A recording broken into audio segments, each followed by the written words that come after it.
In this national park, known as Montwap Mountains, luxurious natural tropical forest melts with picturesque volcanic features of significant scientific significance.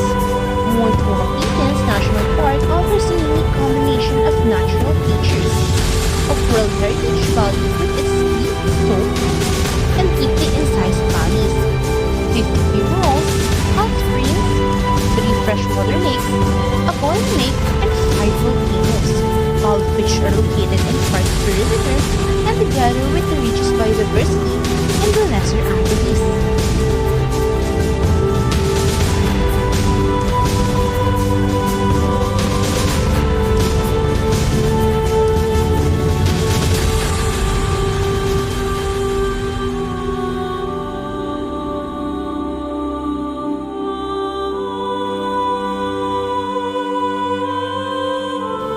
A well-liked tourist destination in Dominica is the Boiling Lake. The Montwap National Park, a UNESCO World Heritage Site, includes the lake. The Boiling Lake is so named because of the geothermal activity that occurs beneath it, which causes it so costly bubble and steam. Visitors are welcome to take a swim in the scalding water.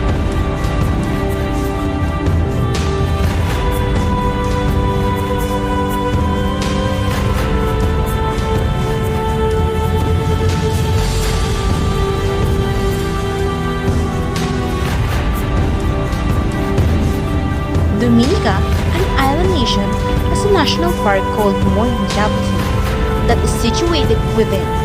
The mountain was formed by volcanic activity, although there hasn't been any activity there in over 30,000 years.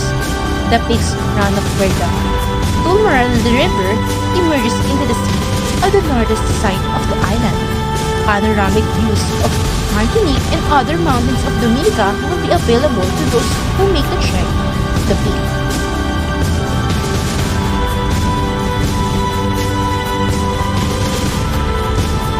This is Dominica, the nature island. Explore the pristine nature and have a magnificent experience.